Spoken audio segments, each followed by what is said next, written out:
ஓம் சாயிரா சாயிரா ஓம் சாயிரா சாயிரா ஓம் சாயிரா சாயிரா அன்பே சாயிரா பேரன்பே சாயிரா அகிலம் தளிக்க ஆத்மா விழிக்க அனுதினம் சாயிரா எங்கள் அன்பே சாயிரா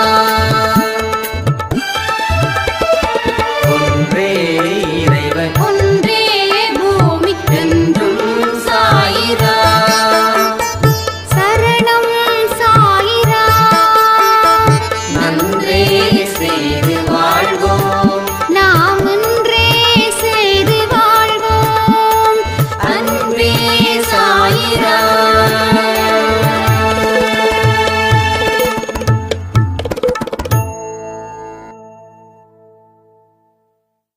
சாய்ரா. என் உயிரின் உயிரானவர்களே, அனைவருக்கும் இந்த நாள் நல்ல நாளாக அமைய சாயப்பாக்கிட்ட பிரார்த்தனை பண்ணி இந்த பதிவை நான் ஆரம்பிக்கிறேன். நீங்க எல்லோரும் சாயப்பாவுடைய செல்ல குழந்தைகள். மனசுல நம்பிக்கைக்குரிய வார்த்தைகளை பதிய வைக்கும்போது அது மிக வேகமாக செயல்பட்டு உங்க வாழ்க்கைக்கு ஒரு அற்புதத்தையும் ஆனந்தத்தையும் வழங்கும். உங்களுக்குள்ள போட்டி இல்லாம, சண்டை இல்லாம, சமாதானத்தோட இருக்க முயற்சி பண்ணுங்க. உங்க வாழ்க்கையில பெரிய பெரிய அதிசயங்களும் பெரிய பெரிய திருப்பங்களும் நடக்கட்டும் அப்படின்னு நம்புங்க. 24 மணி நேரமும் தெய்வீக சிந்தனையுடன் கூடிய செயலும் எண்ணங்களும் உங்களுக்கு இருக்கட்டும். இந்த விடியல் உங்க வாழ்க்கையில பல அற்புதத்தையும் ஆனந்தத்தையும் வழங்கட்டும். கடந்த காலத்தில் ஏற்பட்ட நிகழ்வுகள் ஒவ்வொன்றும் வெற்றியின் படிக்கட்டுகளாக மாறட்டும். கடவுளுடைய சக்தி அற்புதமானது, அதிசயமானதுன்றத நீங்க முழு மனதுடன் உணர ஆரம்பிச்சிடுங்க.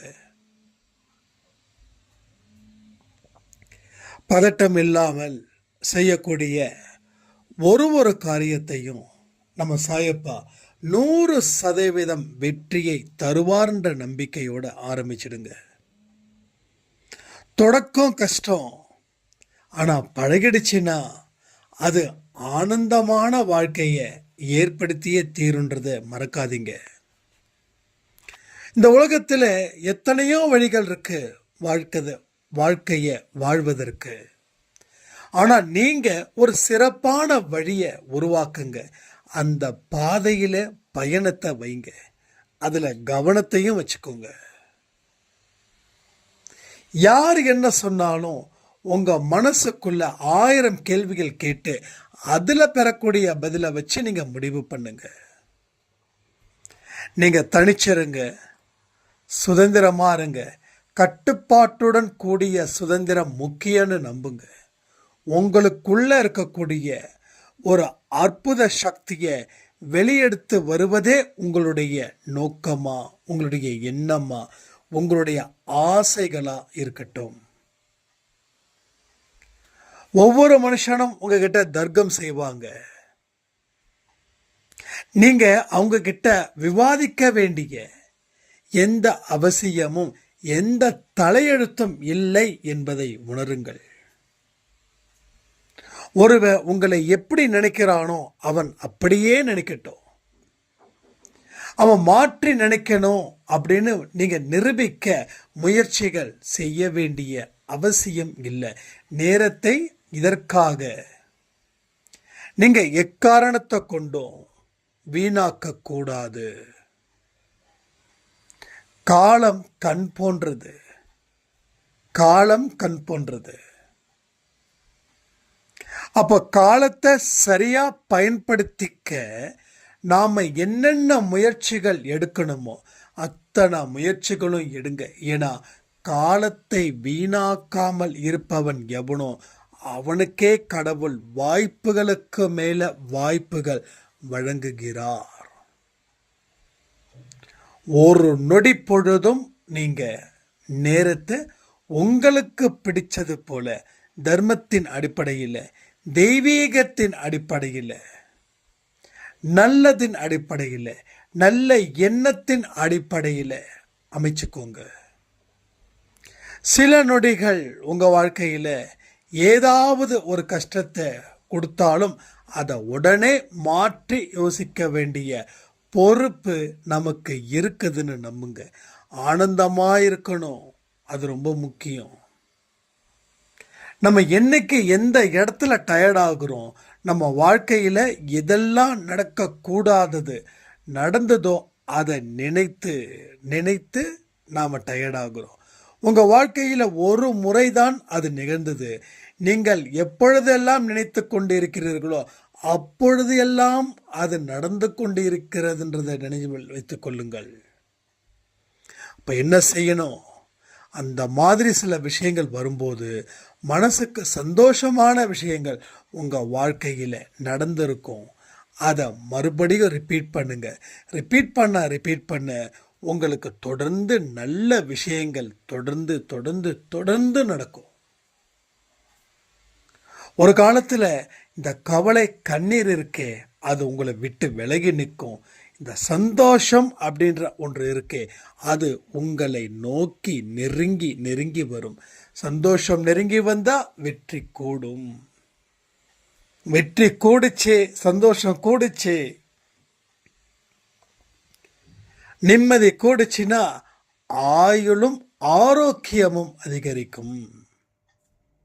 ஸோ எல்லா பழக்க வழக்கங்களையும், எவையெல்லாம் தீமைகள் இருக்கோ அந்த தீமைகளை விட்டொழிப்பது உங்க வாழ்க்கைய பேரானந்த நிலைக்கு அது உங்களை கொண்டு போய் செல்லும். இதை எல்லாவற்றையும் நீங்கள் உணர உணர உணர உங்க வாழ்க்கையில பலவிதமான சங்கடங்கள் விலகும், நல்லவைகள் நடக்கும், அற்புதங்கள் நடக்கும், நீங்க தொட்டதெல்லாம் துலங்கும். உங்க கர்மாக்கள் உங்களை சுத்தி இருக்கிற வரைக்கும் தான். அந்த கர்மாவை விளக்கணும்னா நல்லத நினை, நல்லவர்கள் கூட இரு. உங்களுக்கு எந்த பிரச்சனைகளும் வராதுன்னு சாயப்பா உறுதி அளிக்கிறாரு. அந்த உறுதி உங்க வாழ்க்கைய உறுதியாக்கும். உங்க வாழ்க்கையில விட்டதை பிடிக்க வேண்டிய காலத்துல நீங்க இருக்கீங்க. ஸோ நல்லது செய்தா நல்லதே நடக்கும்.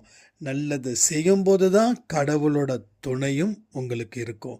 ஸோ நல்லதை பாருங்க, நல்லதை நினைங்க. நல்லவைகள் மட்டுமே நமக்கு சொந்தமானவை அப்படின்ற உணரக்கூடிய தருணத்தில் நீங்கள் உணர்ந்துட்டீங்கன்னா உங்கள் வாழ்க்கையை பற்றி எந்த விதமான ஒரு சுமையோ ஒரு துன்பமோ உங்களுக்கு இல்லாமல் போகும்னு சொல்லி இந்த பதிவை நான் முடிக்கிறேன். ஜெய் சாய்ராம். ஓம் சாயிரா. சாயிரா. ஓம் சாயிரா.